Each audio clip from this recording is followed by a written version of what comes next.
আমি কখনো ভাবিনি যে আমার ছোট ভাই আমার ঘরে এসে ঘুমাতে চাইবে। তার বয়স 14 বছর এবং যখন সে বলল, আপু, আমি একা ঘুমাতে ভয় পাই, তখন আমি খুবই অবাক হলাম। ছোটবেলা থেকেই আমি তাকে খুব ভালোবাসি এবং সেদিনও তাকে আমার পাশে রাখতে চাইলাম। রাতে আমরা একসঙ্গে ঘুমাতে গেলাম। কিছুক্ষণ পর হঠাৎ আমি অনুভব করলাম যে কেউ বিছানায় নড়াচড়া করছে। আমি চোখ খুলতেই দেখি আমার ভাই আমাকে জড়িয়ে ধরেছে। তারপর ভাইয়া আমাকে, আমার গল্পগুলো তোমরা শুনো কিন্তু সাবস্ক্রাইব করো না।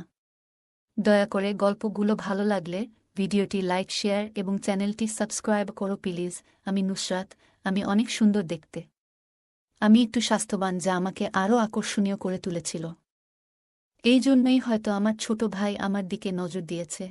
আমরা দুই ভাইবোন আমাদের বাড়িতে একসঙ্গে থাকি। তবে যতদিন যাচ্ছে আমি লক্ষ্য করছি ওর আচরণে কিছু পরিবর্তন আসছে। আমি ভেবেছিলাম এটা হয়তো বয়ঃসন্ধির কারণে হচ্ছে। ও মাঝে মাঝে আমার খুব কাছাকাছি থাকত, আর যখন আমি জিজ্ঞাসা করতাম, সে হেসে বলত, এমনি। আপু, ধীরে ধীরে আমি বুঝতে পারলাম ওর আমার প্রতি আগ্রহ বাড়ছে। তার চোখের চাহনি ছিল আলাদা। সম্প্রতি আমি লক্ষ্য করছিলাম আমার ছোট ভাই আমার দিকে বেশ মনোযোগ দিয়ে তাকাতে শুরু করেছে। প্রথমে আমি ভেবেছিলাম হয়তো আমি কিছু বেশি ভাবছি, কিন্তু যখন সে বারবার আমার রুমে এসে নিঃশব্দে আমার দিকে তাকিয়ে থাকত, তখন কিছুটা অস্বস্তি অনুভব করতাম।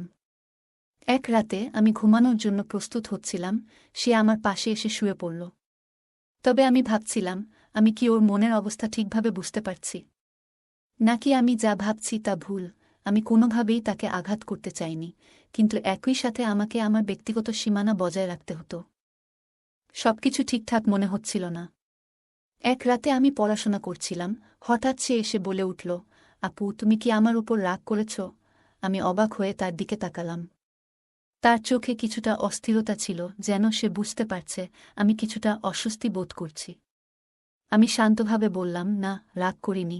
কিছুক্ষণ চুপ থাকার পর সে বলল, জানি না, কিন্তু যখন তোমার পাশে থাকি তখন আমার ভালো লাগে। তার কণ্ঠে কিছুটা দ্বিধা ছিল, যেন সে নিজেও পুরোপুরি বুঝতে পারছে না কি ঘটছে। তার এই রকম পরিবর্তন আমার কাছে ভয়ের চেয়েও কিছু বেশি ছিল। আমি চেষ্টা করছিলাম তাকে বোঝাতে, তুমি বড় হচ্ছ, তাই কিছু বিষয় বোঝা কঠিন হতে পারে। কিন্তু আমাদের ব্যক্তিগত জায়গা বজায় রাখা খুবই গুরুত্বপূর্ণ। এখন সময় এসেছে আলাদা ঘুমানোর অভ্যাস তৈরি করার। কিন্তু সমস্যা হলো, সে শুধু রাতে নয়, দিনের বেলাতেও সবসময় আমার পাশে থাকতে চাইত। আমি যেখানেই যেতাম সে আমার সাথে থাকত। এমনকি আমি রান্নাঘরে কাজ করলেও সে এসে সেখানে বসে থাকত যতক্ষণ না আমি কাজ শেষ করি। একদিন আমি তাকে বললাম, তুমি বন্ধুদের সাথে সময় কাটাচ্ছ না কেন? দেখছি তুমি স্কুলেও ঠিকমতো যাচ্ছ না। এতে পড়ালেখার অনেক ক্ষতি হচ্ছে এবং এটা তোমার ভবিষ্যতের জন্য ভালো নয়। আমার স্বপ্ন তুমি একদিন একজন ডাক্তার হবে, কিন্তু এভাবে চলতে থাকলে সেটা কঠিন হবে। আমার কথা শুনে সে রেগে গিয়ে বলল, আমি স্কুলে যেতে চাই না, আর বেশি লেকচারও শুনতে চাই না। আমাকে জোর করো না। তার এই প্রতিক্রিয়া দেখে আমি হতবাক হয়ে গেলাম। এই ছেলেটাই ছিল যে সব সময় হাসি খুশি থাকত, বন্ধুদের সাথে খেলাধুলায় মেতে থাকত এবং পড়াশোনায় মনোযোগী ছিল। কিন্তু এখন সে নিজেকে বন্ধুদের থেকে দূরে সরিয়ে নিয়েছে। আর সবচেয়ে অদ্ভুত ব্যাপার হলো, সে আমার কাছ থেকেও দূরে যেতে চায় না। আমি যেখানেই যাই সে যেন আমার সঙ্গেই থাকতে চায়। তার রাগান্বিত কথাগুলো আমার মনকে নাড়া দিয়েছিল এবং আমি চিন্তিত হয়ে পড়লাম। সেদিন থেকে আমি আর চুপ থাকতে পারিনি। আমি সিদ্ধান্ত নিলাম ওর সাথে মন খুলে কথা বলার সময় এসেছে। সে যখন রাতে আমার সাথে ঘুমাতে এলো, আমি আস্তে করে বললাম, তোর কি হয়েছে? আগে তুই সব সময় বন্ধুদের সাথে থাকতি, এখন কি হয়েছে আমাকে বলো। কিছুক্ষণ চুপ থেকে সে বলল, যখন আমি স্কুলে থাকি বা বন্ধুদের সাথে খেলি, তখন মনে হয় তুমি আমার থেকে দূরে চলে যাচ্ছ। মনে হলো হয়তো সে আমাকে তার জীবনের কেন্দ্র হিসেবে দেখত, আর এখন আমি বড় হচ্ছি, তাই ধীরে ধীরে তাকে ছাড়িয়ে যাচ্ছি। মনে হচ্ছিল সে আমাকে অনেক ভালোবাসে, কিন্তু তার আচরণের এই পরিবর্তনগুলো স্বাভাবিক ছিল না। আমি তাকে বোঝানোর চেষ্টা করলাম, আমি তোর সাথে আছি, কিন্তু আমাদের আলাদা থাকার এবং ঘুমানোর অভ্যাস গড়ে তোলা উচিত। আমরা এখন বড় হয়েছি। সে রাজি হতে চাইল না। শুধু রাতে নয়, দিনেও সে সবসময় আমার সাথেই থাকতে চাইত। কিন্তু তার আচরণের পরিবর্তনটা স্বাভাবিক মনে হচ্ছিল না। তার কথাগুলো শোনার পর আমি অবাক হয়ে গেলাম। সে একেবারেই তার পুরনো অভ্যাস, স্বভাব বা রুটিনে ছিল না। মনে হচ্ছিল সে আমার প্রতি গভীর মনোযোগ দিচ্ছে, যেন সে আমাকে ভালোভাবে বুঝতে চাচ্ছে বা আমার কাছ থেকে কিছু চাচ্ছে। তার এই আচরণগুলো আমাকে অস্বস্তিতে ফেলতে শুরু করেছিল। একদিন যখন আমি ঘুমানোর প্রস্তুতি নিচ্ছিলাম, সে হঠাৎ আমার রুমে এসে বলল, দিদি, আমি তোমার সাথে ঘুমাতে চাই। প্রথমে আমি ব্যাপারটিকে স্বাভাবিকভাবে নিয়েছিলাম, কিন্তু ধীরে ধীরে তার আচরণ কিছুটা অদ্ভুত হতে শুরু করল। তার মুখে একটা অস্থিরতা দেখা যাচ্ছিল যা আমাকে ভাবিয়ে তুলল। আমি তাকে জিজ্ঞেস করলাম, তোর কি হয়েছে? সে কিছুটা অদ্ভুতভাবে বলল, দিদি, আমি ঠিক আছি। আজ আস্তাবলে গিয়েছিলাম, সেখানে ছাগলের দুধ পান করেছি। তাই হয়তো এই রকম লাগছে। তার কথায় আমি কিছুটা অবাক হলেও সেটা একসময় মজা করে উড়িয়ে দিলাম। তাকে বুঝিয়ে বললাম, তুই একটু মজা করছিস, তাই না? এই ঘটনাগুলো আমাকে ভাবিয়ে তুলেছিল এবং আমি বুঝতে পারছিলাম যে ওর সাথে আরও খোলামেলা কথা বলার প্রয়োজন আছে। একদিন ছোট ভাইকে জিজ্ঞেস করলাম, বাড়িতে গরুর দুধ থাকার পরেও তুই ছাগলের দুধ কেন খাচ্ছিস? সে মজা করে বলল, বন্ধুদের সাথে মজা করে খেয়েছি। এটা এত বড় ব্যাপার নয় আপু। সে কেমন বন্ধুদের সাথে মেশা শুরু করেছে যে এমন অস্বাভাবিক আচরণ করছে? এখন সে বড় হতে শুরু করেছে, তাই যখন আমি তাকে কোনো ব্যাপারে শাসন করতাম, সে আমার উপর রেগে যেত এবং কথা কাটাকাটি করত। এরপর একদিন মাঝরাতে আমার ঘুম ভেঙে গেল এবং দেখলাম ছোট ভাই আমার দিকে তাকিয়ে আছে। এটা দেখে আমি একটু অস্বস্তি বোধ করলাম। আমি জিজ্ঞেস করলাম, তুই তো বড় হয়ে গেছিস, এখন এসব কেন করছিস? সে রেগে বলল, তাহলে যদি বড় হয়ে যাই, তোমার সমস্যা হবে কেন? তার এই কথা শুনে আমি কিছুটা অবাক হলাম। পরে বললাম, ঠিক আছে, তুই আমার সাথে ঘুমাতে চাইলে কোনো সমস্যা নেই। সে চুপ হয়ে গেল। তারপর থেকে যখনই আমি ঘরের কাজ করতাম, তার দৃষ্টিতে একটা অস্বাভাবিকতা লক্ষ্য করতাম। মনে হতো সে আমাকে সবসময় অনুসরণ করছে। এমনকি রাতে যখন আমি ঘুমাতে যেতাম, সে আমার ঘরে এসে বসে থাকত না ঘুমিয়ে। আমি নিজেকে শান্ত করার চেষ্টা করছিলাম। জিজ্ঞেস করলাম, তুই কেন এখনও জেগে আছিস? সে উত্তর দিল, কিছু না, ঘুম আসছে না। তার কথার ভেতরে কিছু যেন লুকিয়েছিল যা আমার বোঝার বাইরে ছিল। পরিস্থিতি আমার জন্য অস্বস্তিকর হয়ে উঠছিল, কিন্তু একজন বোন হিসেবে আমি তাকে উপেক্ষা করতে পারিনি। যদিও ওর এই অদ্ভুত আচরণ আমাকে বিরক্ত করছিল, আমি বুঝতে পারছিলাম না কেন সে এভাবে আমার দিকে তাকিয়ে থাকত। আমি আরও চিন্তিত হয়ে পড়লাম যখন হঠাৎ ঘুম থেকে উঠে দেখি আমার ছোট ভাই একদম চুপচাপ বসে আছে আমার পাশে। আমি আতঙ্কিত হয়ে পড়লাম, যেন আমার শরীরে কোনো শক্তি নেই। বুকে চাপ অনুভব করতে লাগলাম, কিন্তু কোনো কারণ খুঁজে পাচ্ছিলাম না। কেন সে এভাবে তাকিয়েছিল? সে কি চাইছিল? আমার ঘুম কেড়ে নিয়েছিল এই চিন্তা। দিনের বেলাতেও আমি বিশ্রাম নিতে পারছিলাম না। তারপর একদিন একটা বাস্তবতা আমার সামনে এলো যা আমাকে ভীষণভাবে নাড়া দিয়েছিল। সেই সত্যটা আমাকে এতটাই বিপর্যস্ত করে তুলল যে মনে হল আমার পৃথিবীটা ভেঙে যাচ্ছে। যে ঘটনাটি ঘটেছিল সেটা ছিল এতটাই অপ্রত্যাশিত যে আমি কখনো ভাবিনি এমন কিছু ঘটতে পারে। ঘটনাটি আমার মনকে এতটাই দুঃখে ভরিয়ে দিল যে আমার নিজের দিকে তাকানোর ইচ্ছা হারিয়ে ফেলেছিলাম। মনে হল সবকিছু শেষ হয়ে গেছে। সেই রাতে আমি অসুস্থ থাকায় তাড়াতাড়ি ঘুমিয়ে পড়েছিলাম। হঠাৎ অনুভব করলাম কেউ আমার বিছানায় বসে আছে। চোখ খুলে দেখি আমার ভাই সেখানে বসে আছে। কিছু বুঝে ওঠার আগেই সে আমাকে শক্ত করে জড়িয়ে ধরল। আমাদের দুই ভাইবোনের জীবন শুরু থেকেই কঠিন ছিল। ছোটবেলায় আমাদের বাবা-মা খুব অল্প সময়ের মধ্যে আমাদের ছেড়ে চলে যান। আমি তখন মাত্র ১২ বছরের ছিলাম। আর আমার ভাই ছিল আরও ছোট। একদিন বাবা-মা এক আত্মীয়র বাড়িতে গিয়েছিলেন। ফেরার পথে তারা একটি দুর্ঘটনার শিকার হন এবং দুজনেই মারা যান। যখন আমি স্কুলে ছিলাম, প্রিন্সিপাল আমাকে এই খবরটি দিলেন। মনে হলো আমার পুরো পৃথিবী ভেঙে পড়েছে। বাবা-মা চলে যাওয়ার পর আমাদের জীবন সম্পূর্ণ পাল্টে গেল। এই দুর্ঘটনার প্রভাব আমার ভাইয়ের উপর অনেক গভীর ছিল। সে তখন থেকেই ভীষণ কষ্টে দিন কাটাচ্ছিল। তার কান্নার ভেতরেই আমি বুঝেছিলাম এত অল্প বয়সে সে কত বড় শোক বয়ে বেড়াচ্ছে। আমার ভাই তার বাবার সাথে ঘুমাতে অভ্যস্ত ছিল, কিন্তু তার মৃত্যুর পর সে ভীষণভাবে ভেঙে পড়ে। আমার চাচা তাকে একজন ডাক্তারের কাছে নিয়ে যান এবং ডাক্তার তাকে ঘুমের ওষুধ দেন। ওষুধের কারণে সে বেশিরভাগ সময় ঘুমিয়ে থাকত। আমাদের বাড়িতে দুটি অংশ ছিল, একটি আমাদের আর একটি ছিল চাচার।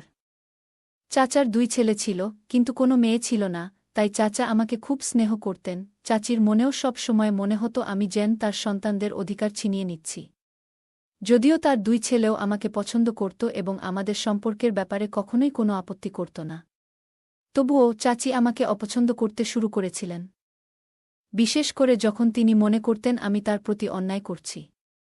আমার মা একটি সমৃদ্ধ পরিবারের মেয়ে ছিলেন এবং চাচি তার কারণে সব সময় মানসিক চাপ অনুভব করতেন। আমার মা-বাবা সবসময় আমাদের পাশে থাকতেন। আমি যখনই তাদের বাড়িতে যেতাম, চাচি আমাকে অনুসরণ করতেন এবং বলতেন যে আমি আর ছোট নই। আমার নিজের এবং আমার ভাইয়ের যত্ন নেওয়া উচিত। তিনি সবসময় আমাকে মনে করিয়ে দিতেন যে বাড়ির দায়িত্ব এখন আমার কাঁধে। এসব কথা আমার মনকে ভারী করে তুলত, আর আমি তখনও বাবা-মায়ের মৃত্যুর শোক কাটিয়ে উঠতে পারছিলাম না। এই পরিস্থিতি আমাকে আরও দুর্বল করে তুলেছিল এবং আমার সমস্যাগুলো যেন আরও বেড়ে গিয়েছিল। আমি প্রতিদিন মা-বাবার কথা মনে করে কাঁদতাম।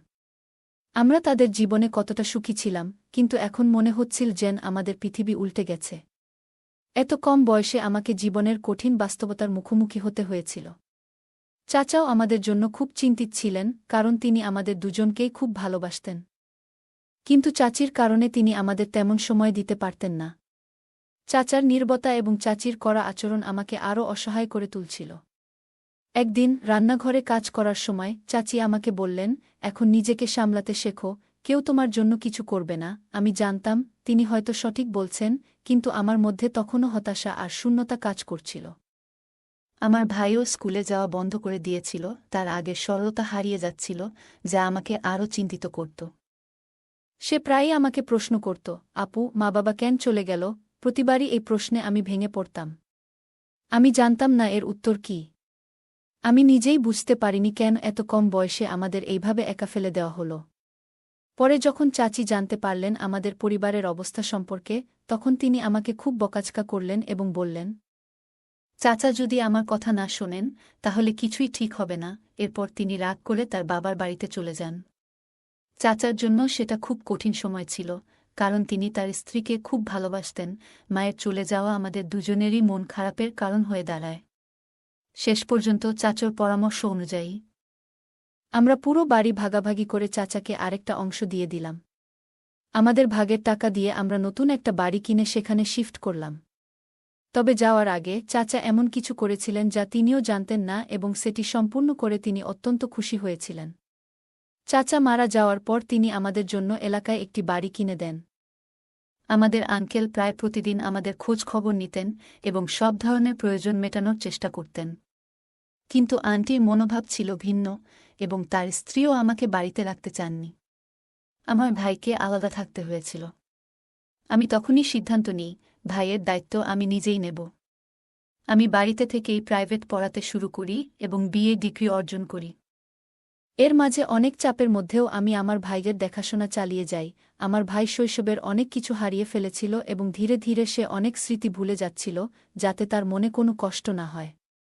তার মায়ের মতো করে বাবার মৃত্যু এবং চাচার দায়িত্বগুলো সে মনে রাখছিল। আমি তার মনে এই বিশ্বাস গেঁথে দিয়েছিলাম যে তার বাবা-মা তাকে ডাক্তার হতে দেখতে চায়। এর ফলে সে পড়াশোনার প্রতি খুবই মনোযোগী হয়ে ওঠে। বাবার পেনশন থাকার কারণে আমাদের আর্থিক অভাব তেমন ছিল না। আমাদের জন্য বাজারে 5টি দোকান কেনা হয়েছিল, যেগুলোর আয় থেকে আমরা আর্থিকভাবে স্থিতিশীল হয়ে যাই। সময়ের সাথে চাচা আমাদের থেকে দূরে সরে যান এবং আমি একাই বাড়ি চালানো শিখে যাই। এতে আমার আর তেমন সমস্যা হয় না, তবে প্রিয়জনদের অভাব অনুভব করতাম। তবুও আমি আমার সমস্ত মনোযোগ আমার ছোট ভাইয়ের উপর দিয়েছিলাম। তবে কিছু সময়ের মধ্যে সে অনেকটাই বদলে যেতে শুরু করে। আগে সে পড়াশোনায় খুব আগ্রহী ছিল, কিন্তু এখন বন্ধুদের সাথে মেলামেশা বন্ধ করে দিয়েছে। আমি জিজ্ঞেস করলে সে আমার সাথে অশ্রদ্ধা করতে শুরু করে। সে বলতো, আমি আমার মতো করে চলব, তুমি হস্তক্ষেপ করো না। আগে সে এমন ছিল না, কিন্তু এখন সে আমার কোনো কথাই শুনছে না। শুধু তাই নয়, রাতে আমার সাথে ঘুমানোর জন্য জেদ ধরতে শুরু করেছে। আমি লক্ষ্য করলাম যে আমার ভাইয়ের আচরণ অস্বাভাবিক।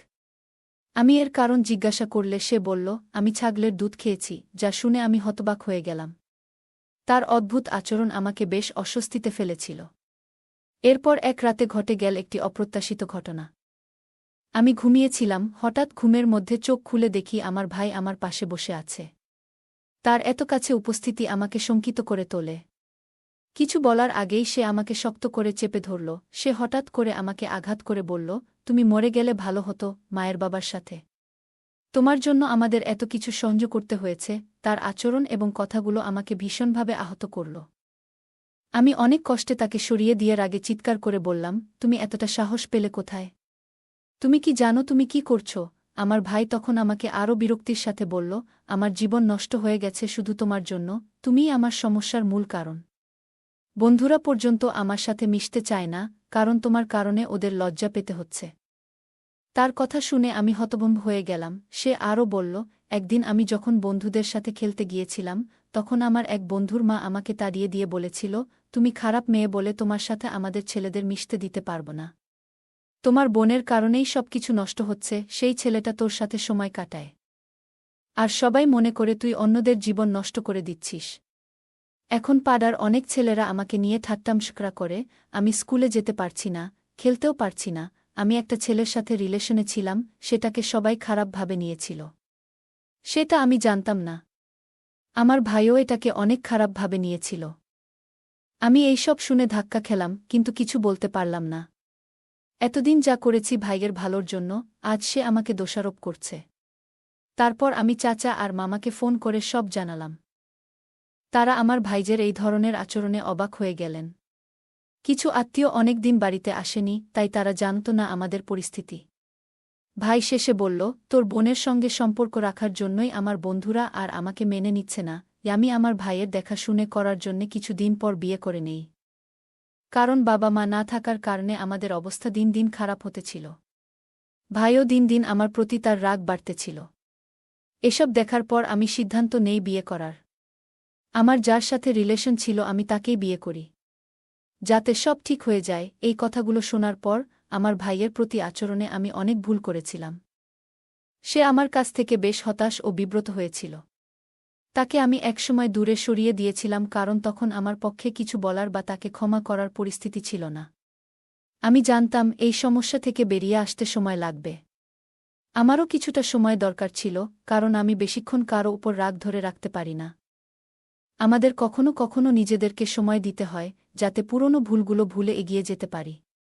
আমার বিয়ের পর সব ঠিক হয়ে যায়। ভাইয়ের ভুল বুঝা থেকে সব কিছুই একে একে ঠিক হতে থাকে। এরপর আমি কিছুটা সময় নিয়ে নিজেকে শান্ত করি।